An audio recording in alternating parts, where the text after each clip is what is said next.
Yes, well. Mujikoko like mabji. Like iravamo like mabji.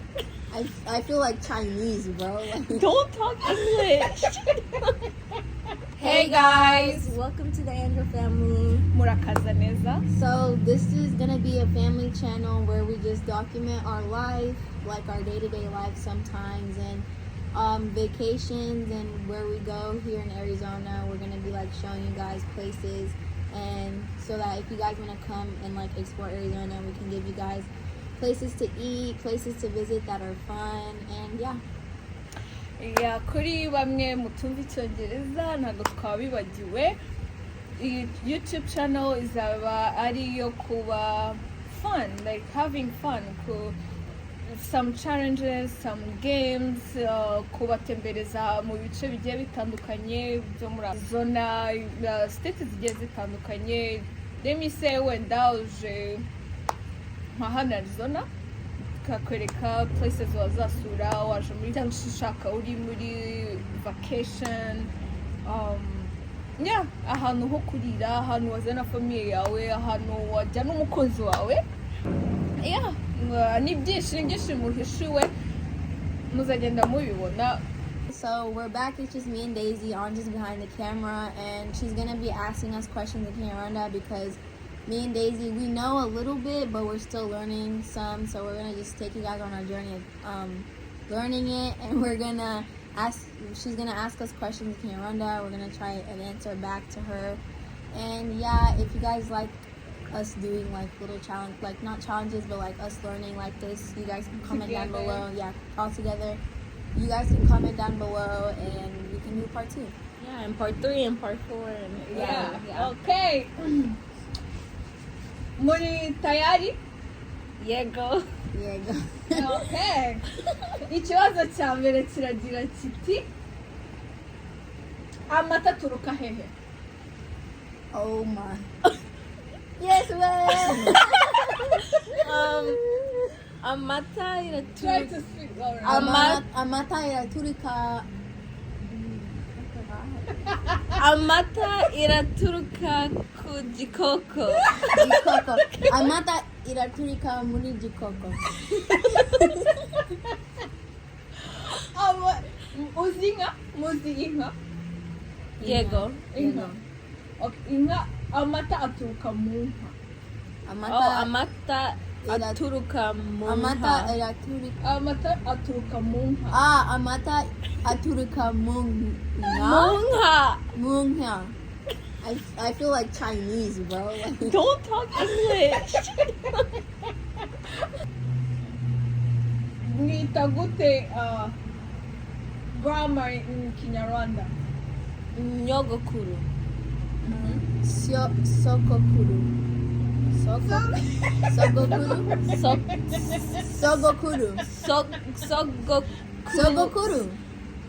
It's Sogokuru is grandpa. So Nyogokuru. Sogokuru. So we're gonna. I'm gonna be speaking Kinyarwanda, no more English, okay? Ni ibihe biryo mukunda by'Abanyafurika? Jewe ndakunda ibintu byose. Yeah, ibintu byose, ibishyimbo, muceri, fufu, inyama. Daisy? Jewe ndakunda nyama, gikoma, ibishyimbo, yeah. Okay. Muzi kubara mu Kinyarwanda? Oya sha. Ntabwo mbizi. Gerageza twumve. Imwe. Barakugeza ku 10. Imwe. Oh, reka tuhere kuri Daisy. Imwe, gatatu, gatandatu, 10.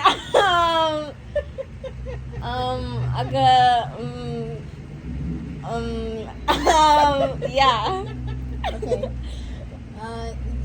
Wait. Imye, gatatu.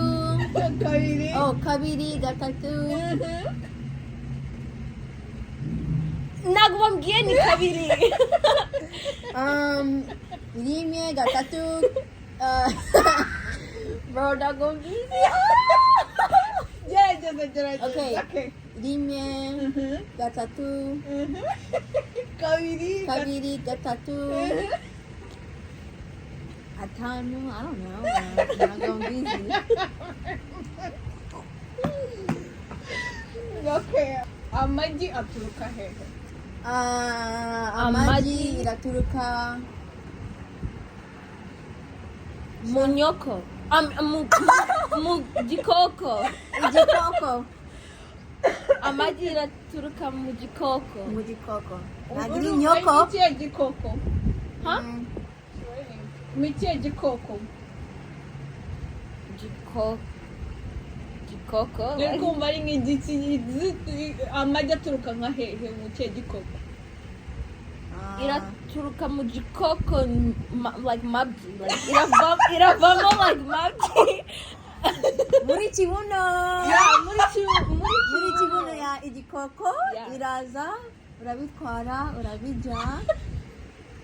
urabiteka urabijya. ndabizi abantu barinywa Baranywa ibintu, yeah. Baranywa ibiki? Ama egg white.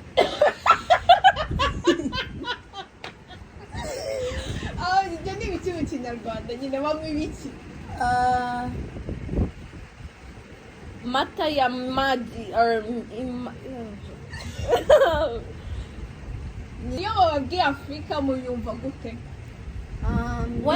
when ndi mutoya I thought muri Africa ni village and abana barakinisha na lion and yeah Jewe, uravuga but nonaha ndabizi na it's ni city Jewe, Ni umujyi. yeah ni Yeah. umuji Umujyi. mumuji Jewe, when uravuga Africa, like, ntabwo mbizi kubivuga. Gerageza. How do you say city? Mu mujyi. Umujyi. Urafite umujyi meza, urashobora kujyana ahantu gutembera. Birafite nice view. Ibiryo meza cyane. Yeah, and the culture ya Africa, different culture ya Africa. Mu kinyarwanda babivuga gute? Gerageza ibyo mu kinyarwanda. Culture mu Ntabwo kinyarwanda. mbizi pe. Ntabwo mbizi kubivuga. Umuco. Muco. Urashobora Umuco w'abanyarwanda. umuco ya abagwanda. Yeah, birafite ibyinshi urashobora birafite ibyinshi urashobora kubi, like, you know, kubi exploring.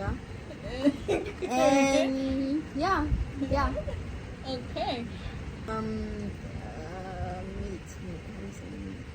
Nyama iraza from gikoko urafite nyama iraza from gikoko goat. How do you say goat? gikoko Gikoko. And urafite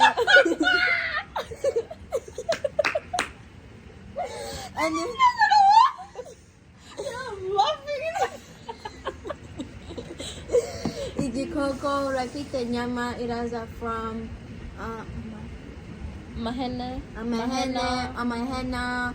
I Ifu think ya gikoma. henna is the Oh my god.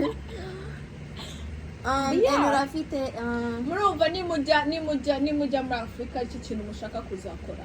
Niki kintu mwumva mushaka muri ndashaka kureba president ndashaka kureba Kagame Kagame. Ndashaka kumureba and kuba nshuti yiwe. bro Kagame nagakushaka bro and ndashaka kureba ibintu byose like ibintu byose barafite ndashaka kubireba. wowe niki kintu wumva cyane ushaka kubona kurebayo n'ujyayo? Jewe nashaka kujana kuri village kubireba. Uzahinga? Uzi guhinga? Oya, Ntabwo uzi guhinga? oya. Ntabwo uzi guhinga? Oh yeah. Guhinga ni iki? Kuki ushaka kujya muri villages? Kubireba gusa. Kureba gusa. Abantu. Nta muriro ubayo? Imuriro. Mm. Ndi kureba for like 2 hours gusa. Ndashaka kureba kujana kuhatembera. Kureba how abantu Baraba. baraba muri Eh? village. Ba- How Baraba. Baba, ukuntu Baba, babayeho. ukuntu Okay. babayeho. Mhm. Kubavugisha. Uzaba ubaganiriza iki? Tubwire Simbizi. I hope Even barafite like Google Translate. ntabwo mu Rwanda ibyo Uri bikaba. kukina? Simbizi.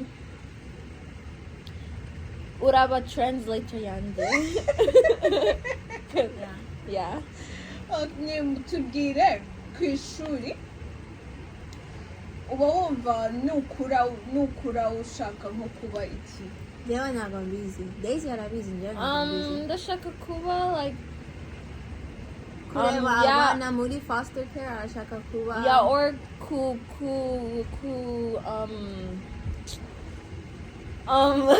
like abagore bara kwigisha abantu. I mean abana. Kwigisha abana kuba mwarimu teacher o kwigisha abana batoya. Kubera iki se wumva ari cyo ushaka kuzakora? Because abana nonaha bari very stupid. Nyoko. Bari nyoko. Yeah. So yeah, ndashaka kubafasha kugenda muri next level. Yeah. Kubigisha ibintu Yeah. byose. Nk'iki duhe nk'urugero nk'ikintu ubona nyine ushaka kuzabigisha cyane, ndabizi njyewe reka ngende. Because hano muri America when abantu uravuga Africa bara thinking like ntabwo dufite ibiryo, ntabwo dufite amazi, turi broke, ntabwo dufite ikintu, but ntabwo ari ibyo. turafite amazu, turafite ibiryo, turafite amazi meza, turafite ibintu gukora, urashobora gutembera ahantu hose. Yeah. Okay, so nibyo ushaka. Nese okay, hagati yanyu ko muri babiri ninde wumva uzi Ikinyarwanda cyane? Njyewe. Arabizi more, but njyewe ndabivuga more. Arabivuga njyewe ndabizi kumva Ibintu bari kuvuga cyane, but Yeah. kubivuga nagabisha. ntabwo ari njyewe. Ni njyewe. Kubivuga Njyewe ntabwo ari njyewe. ndabivuga. So ubwo Daisy we arumva Yeah, arumva cyane. Cyane. Njyewe ndumva, but ntabwo mbizi ibintu byose like Daisy arabizi. so reka tuvuge Daisy arumva cyane ariko kuvuga ntabwo abizi. Yeah. Wowe urazi kuvuga Yeah. ariko kumva ntabwo wumva Cyane. byinshi. Yeah. Ubwo twavuga ko ari ndukizi isugo cyane Ikinyarwanda. Days. Me. Hoya. Kuko wowe wakumva Ntabwo ntuvuge. bivuga, njyewe ndabivuga. Ariko Maya yakumva akanavuga. So that means niwe uzi Ikinyarwanda cyinshi. Oh yeah, because nagabizi kumva, so if Ndabizi kumva, but arabizi like ibintu. ndabizi ibintu Like byose yeah. kumva, Yeah, but kubivuga like fluently. is very difficult. Yeah. Okay. So ninjewe. Like yego chan. Ni igiki cyawe? Because- Njyewe na maybe kuvuga Yeah. like kuvugisha abantu because abantu bumva English but barabizi Kinyarwanda more barabizi cyane, so maybe kubivuga ku bantu Yeah, ni ni kubivuga gusa. kubivuga and nicyo kintu cyabagora cyane. and adapting, because muri America nagiri, it's not nagiri, Really different cyane. yeah, nagiri the same. Nagiri So kimwe. yeah, so it would be difficult adapting and kuvuga. Okay. Nabaye ba star se muzi mu Rwanda. Hey, Shadibu. Mucho Mante. Turabizi. Is Davido Yeah, or Davido. no? David is ntabwo ari uwo mu Rwanda. No, Ben. The Ben. band. Mm-hmm. Hari umugabo ntabwo mbizi izina. Yeah, I think. Nizo Gusa. Yeah.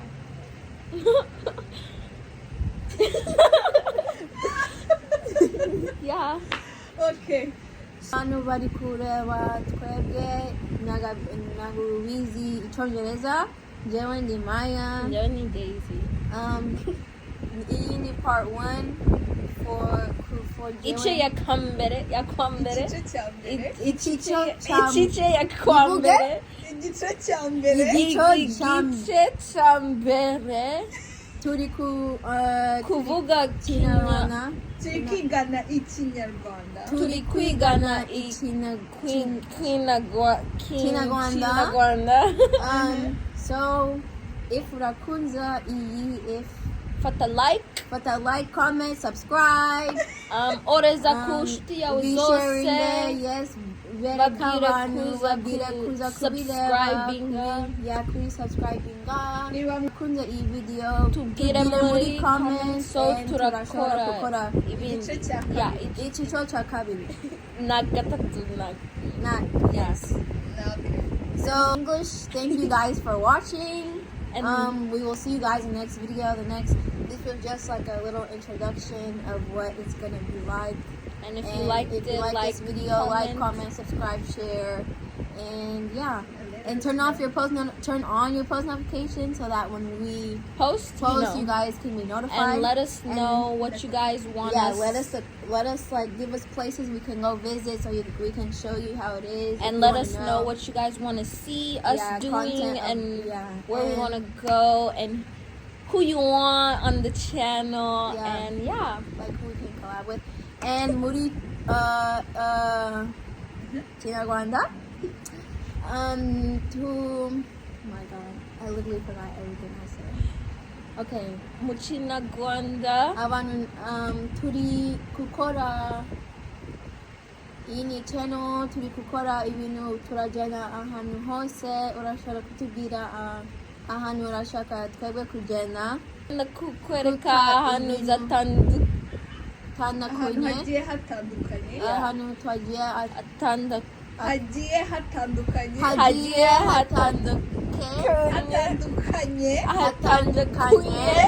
Hagiye hatandukanye. Tubwira ibintu urashaka kureba, turashaka kubikora. Kora subscribe, like, share, comment, turning on post notifications. So bikunda tubwire muri Tuzakora part comment, 2. turashaka gukora part 2. So yeah, Thank you so much thank for you guys watching, for guys. watching, and we'll see you guys in the next The next video. one. Bye.